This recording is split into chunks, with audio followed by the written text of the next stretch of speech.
주시옵소서. 성령이여 우리에게 말씀하여 주셔서 오늘도 살아서 역사하시는 주님을 우리가 믿음으로 바라보고 시작하는 하루가 될 수 있도록 축복하여 주시옵소서. 예수님의 이름으로 간절히 기도드립니다. 예, 오늘 사무엘하 19장을 보는데요. 오늘 19장을 우리가 내일 토요일 주일은 또 말씀을 못 보니까 19장을 전체적으로 다 보겠습니다. 읽는데 11절부터 15절까지만 읽고 말씀을 나누도록 하겠습니다. 사무엘하 19장 11절부터 15절까지 말씀입니다. 찾으셨으면 아멘 해주세요.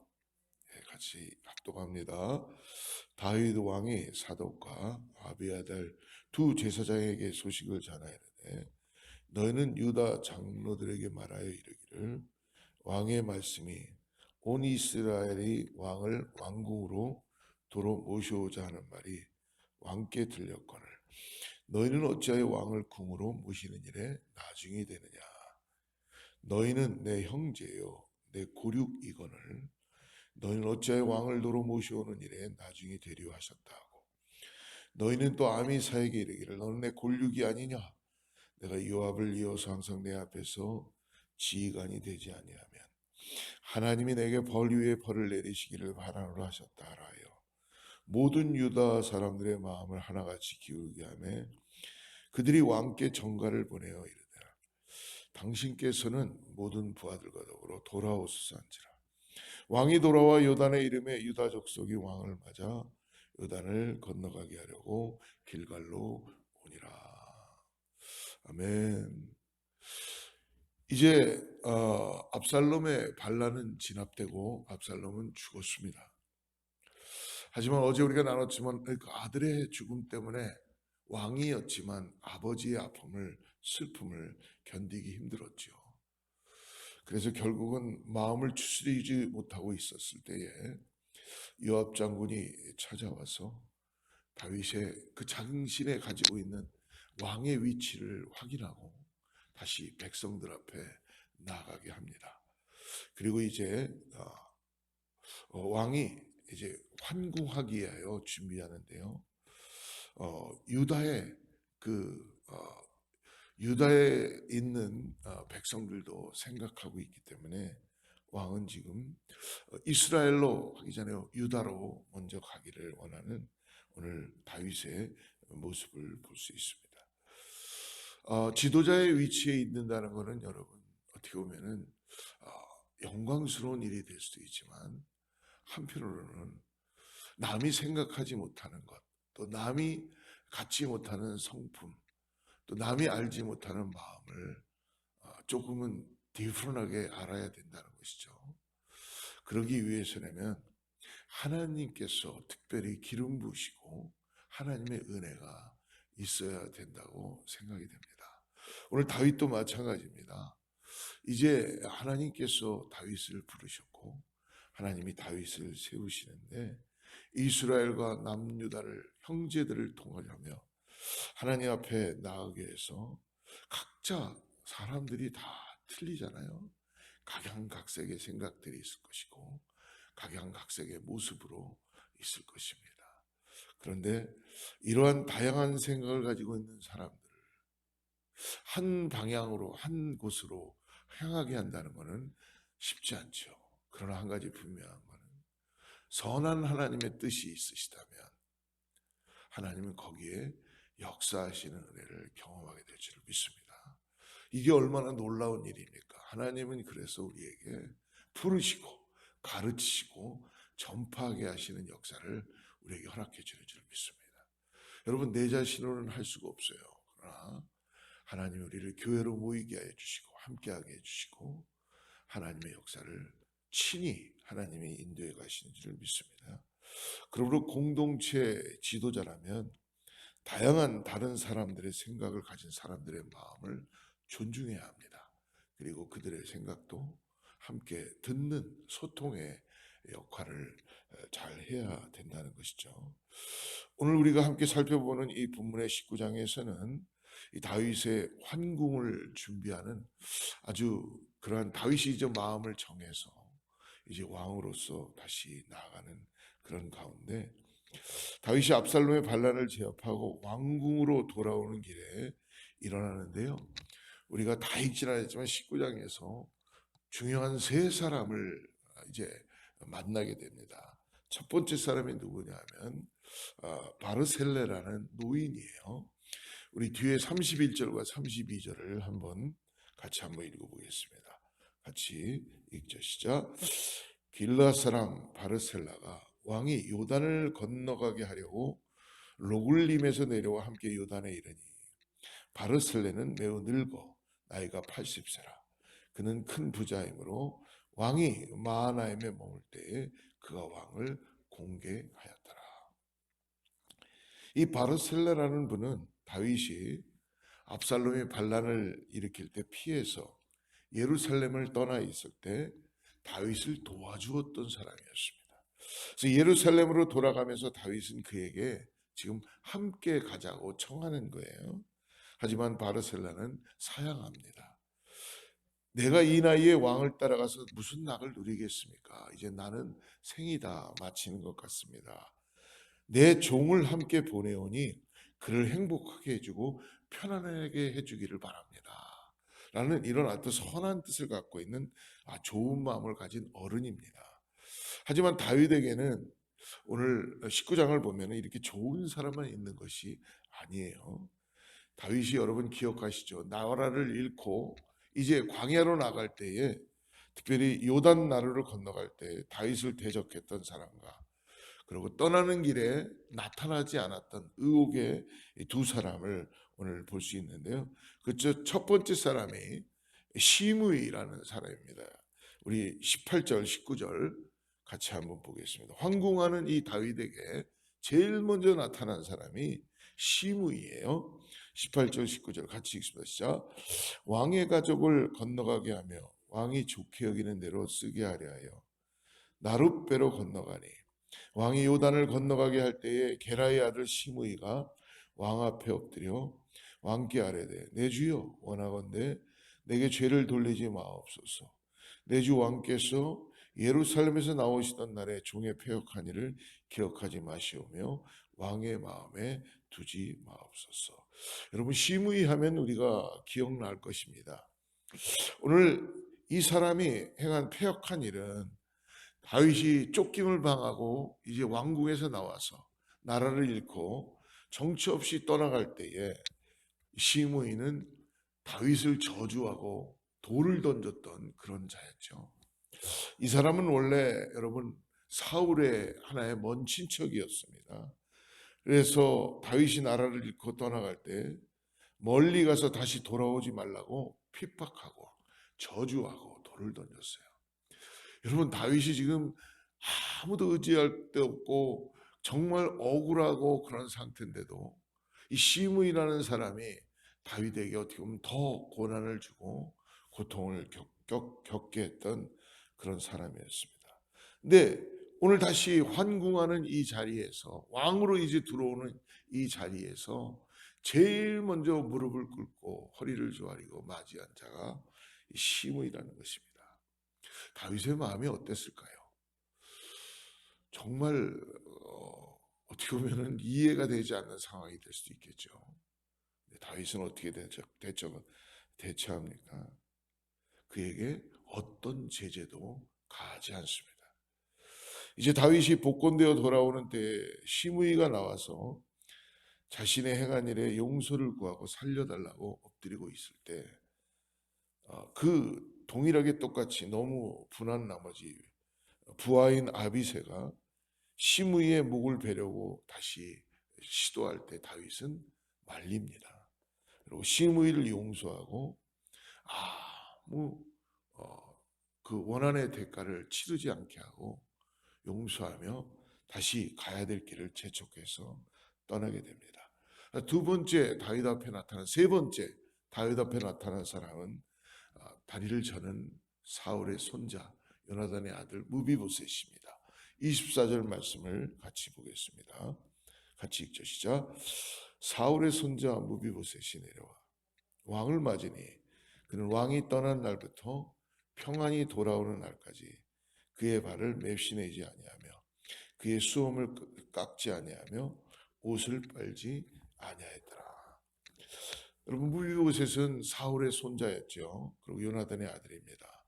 다윗이 왕으로 올라가면서 요나단과 맺었던 언약을 기억했어요. 그래서 요나단의 자손 가운데 한 자를 찾아냅니다. 남아있는 자가. 그가 바로 무비보셋이었습니다. 근데 무비보셋을 찾았을 때 무비보셋은 두 다리를 절고 있었습니다. 어땠습니까? 다윗은 그를 거두었어요. 그리고 요나단과 약속했던 것처럼 그를 평생의 왕의 식탁에 함께 앉아서 같이 식사를 할 수 있는 권위를 허락해 주었죠. 그리고 더 나가서 사울의 가문의 할아버지가 갖고 있었던 모든 재산과 땅을 다시 회복시켜 주는 일을 하였습니다. 그런데 무비보셋은 다윗이 나라를 잃고 이제 쫓겨나갈 때에 다윗 왕 앞에 인사하지도 않았습니다. 오히려 그의 시종이었던 시바가 나타나게 되죠. 그리고 주인에게 대해서 이 무비보셋에 대해서 다윗에게 이렇게 거짓으로 이야기했습니다. 이제 나의 주인은 당신이 떠나는 이때가 사울의 나라를 회복할 때라고 말하고 있습니다. 거짓을 이야기하지만 이게 사실일 수도 있는 거예요. 그러나 다윗은 그거에 대해서 시시비비를 가리지 않는 성경의 모습을 볼 수 있습니다. 얼마나 이 말이 다윗의 마음에 불편하게 했을까요? 서운하게 했을 것입니다. 그런데 일의 진위를 파악할 시간이 없었던 다윗은 그것을 그냥 묻어두고 떠났습니다. 돌아오는 길에 무비보셋이 나타나서 지금 엎드리는 것입니다. 종이 나를 시바가 나를 모함했다라고 자기를 증명해내죠. 그러나 다윗은 이 말에 대해서 결코 시비를 가리려고 하지 않습니다. 여러분, 진실로 종이 주인을 모함한 것인지 아니면 무비보셋이 사울의 손자였기 때문에 모반을 마음을 품은 것인지 일의 자초지정을 살피려 하지 않고 있는 다윗의 모습을 볼 수 있습니다. 사랑하는 성도 여러분, 오늘 우리는 19장을 통해서 다윗이 세 사람을 만나는 것을 함께 보게 되었습니다. 바르셀라라는 노인은 다윗을 위하여서 선한 일을 했던 그런 사람이었습니다. 또 시므이나 무비보셋은 다윗에게 어떻게 보면 힘이 되지 않는 시므이 같은 경우는 다윗을 핍박하고 저주하고 그랬던 사람이었습니다. 다윗이 그러나 이러한 사람들을 통해서 그들을 결코 마다하지 않고 그냥 받아들이고 용납하는 다윗의 모습은 어떻게 보면 우리들을 이해하기 힘든 모습으로 볼 수 있을 것 같습니다. 다윗이 이렇게 시므이와 무비보셋을 품을 수 있었던 것은요, 한 가지 우리가 유추해 보면은 18장에서 그의 마음은 이제 완전히 하나님만을 의지하는 마음이 되었을 것입니다. 아들을 잃었던 거예요. 여러분, 가장 사랑하는 나의 분신과 같은 아들을 잃었던 다윗의 마음은 더 이상 바라볼 것이 없고 더 이상 이 땅에서 소망을 가질 수 있는 것이 없었을 것입니다. 아들도 잃어보았고 더 나아가서 왕으로서 위치했을 때 나라도 잃어보았고 어떤 사람의 잘못을 들추어내고 시시비비를 가리는 것이 지금 아무 그에게는 의미를 가지지 않게 할 것입니다. 이것이 아마 다윗의 마음이었을 것입니다. 사랑하는 성도 여러분, 우리 오늘 새벽을 깨어나는 여러분들도 마찬가지일 거예요. 인생을 살면서 얼마나 우리가 이 시므이와 또 무비보셋과 더 나가서 다윗을 도왔던 노인 같은 그러한 좋은 일, 나쁜 일이 얼마나 많이 있겠어요. 그런 가운데 우리는 오늘 이 자리에서 주님의 말씀을 나누고 있지 않습니까? 여러분, 우리가 아무리 용서하지 못하고 시시비비를 가린다고 해서 그 일이 우리 뜻대로 이루어지지는 않을 것입니다. 오늘 다윗은 중요한 게 뭡니까? 하나님께 초점을 맞추고 있다는 것이죠. 그리고 모든 일을 하나님 안에서 그는 이제 평강으로 나아가고 있는 것입니다. 다윗이 가장 만났던 장소는 광야입니다. 여러분, 광야는 이렇게 다윗에게 아주 몸은 좀 피곤하고 힘들지 모르지만 하나님을 끝없이 만나는 유용한 삶의 장소가 되었습니다. 첫 번째 광야에서 다윗은 사울을 2번이나 살려주었어요. 하나님과 독대하는 시간, 하나님과 만나는 시간을 통해서 다윗은 첫 번째 광야에서 사울을 죽이고 그는 바로 모든 걸 회복할 수 있었지만 그는 하나님 손에 맡기었던 다윗의 모습을 볼 수 있습니다. 여러분, 은혜 아닙니까? 우리의 삶도 마찬가지예요. 오늘 우리의 삶도 광야 같은 인생길에서 여러분, 우리도 하나님을 의지하고 하나님만을 바라보고 나가는 다윗과 같은 이러한 성품이 되기를 주로 축복합니다. 두 번째 광야로 나가서 다윗은 다시 하나님을 만나고 쫓김을 통해서 시므이 같은 사람들에게 마음을 빼앗기는 일이 없이 오히려 어떻게 됩니까? 그의 삶을 힘들고 어렵지만 오로지 하나님만이 보이기 시작하는 거예요. 하나님의 은혜가 광야에서 더 넘치는 것을 경험하고 있다는 것입니다. 고통과 아픔과 고난 속에서 하나님의 은혜가 더 확연하게 보이는 것을 다윗은 경험했을 것입니다. 사랑하는 성도 여러분, 우리가 하나님과 독대하는 광야에서의 영성은 이 땅에서 줄 수 없는 놀라운 하나님의 은혜입니다.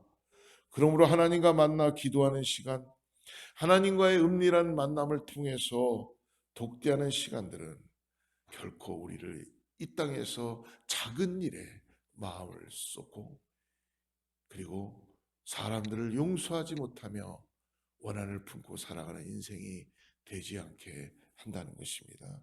사랑하는 성도 여러분, 그러므로 오늘 우리가 붙잡아야 될 것은 우리 삶에 일어나는 어떤 현상과 환경과 우리의 마음을 힘들게 하는 어떤 것이 아니라 오늘도 우리가 말씀으로 기도로 오직 주 예수 그리스도만을 바라보고 그분 안에서 참된 믿음의 삶을 살아가는 우리 모두가 되기를 주로 축복합니다.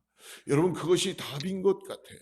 오늘 다윗도 삶의 고난과 아픔과 힘듦과 여러 가지 사건들을 통해서 결국은 하나님만이 나를 인도해 주시며 나의 목자가 되시고 오늘도 나의 삶에 하나님만이 나의 모든 것이 된다라는 고백을 할 수 있게 되는 것입니다. 그러므로 오늘 우리의 삶에 시므이 같은 사람이 또 있을 수 있습니다. 또 무비보셋 같은 사람도 있을 것이고요. 여러 가지의 사람들을 만날 수 있겠지만 오늘 다시 한번 주님의 마음을 가지고 주님만을 바라보며 나가는 저와 여러분이 되기를 축복합니다. 어찌 우리 아버지께서 우리를 마다하시겠습니까? 내가 주님 품에 주님만을 바라보고 나가는데 그 광야가 결코 광야가 아니요, 그 광야에서 샘물이 솟아나게 할 것이고 그 광야에서 피할 길을 보게 하여 주실 것이고 그 광야에서 만나를 내려주실 것이고 그 광야에서 내가 경험하지 못했던 이 땅에서 주지 않는 놀라운 하나님의 은혜가 오늘도 우리 삶에 나타나게 될 줄 믿습니다. 여러분, 이것을 우리가 하나님이 지금 나와 함께 하신다는 그 믿음 가운데 역사해 줄 줄 믿습니다. 저도 제 자신을 믿을 수가 없어요, 오늘 하루를. 그러나 한 가지 믿는 거는 보이지 않는 예수 그리스도 여호와 하나님이시지만 믿음으로 그분을 의지하고 다시 돌이키면서 내가 광야에서 주님만을 바라보겠다라는 고백을 할 수밖에 없습니다. 오늘 그러한 우리 모든 성도님들 되기를 주로 축복하며 잠자리에 들어갈 때 오늘 하나님이 나를 광야에서 인도하시며 만나와 메추라기를 통해서 오늘 나의 삶에 평강으로 안식으로 인도해 주셨구나 라는 것을 깨닫게 될 줄을 믿습니다. 기도하겠습니다. 하나님 아버지, 감사합니다. 오늘 광야의 훈련을 통해서 다윗을 주님의 마음을 보게 하여 주시고 그의 마음이 큰 그릇이 되게 하여 주시며 인생을 빚어가시는 아버지의 크신 경륜을 바라봅니다. 하나님, 오늘도 우리도 나를 빚으시는 아버지의 손길을 의지하며 나 자신을 맡기오니 오늘 광야에서 하나님의 놀라운 은혜를 깨닫고 아버지 하나님, 내 안에 여러 가지 작은 문제로 인하여서 희비심이 내가 가리지 않도록 하나님께 맡기며 나의 삶을 주님과 함께 걸어가기를 원합니다. 하나님께서 역사하여 주시고 인도하여 주시옵소서. 오늘도 새벽을 깨고 나온 사랑하는 성도님들에게 넉넉한 마음, 그리스도의 마음, 하나님의 마음을 가지고 나가는 은혜가 있게 하여 주시옵소서. 예수님의 이름으로 간절히 기도드립니다.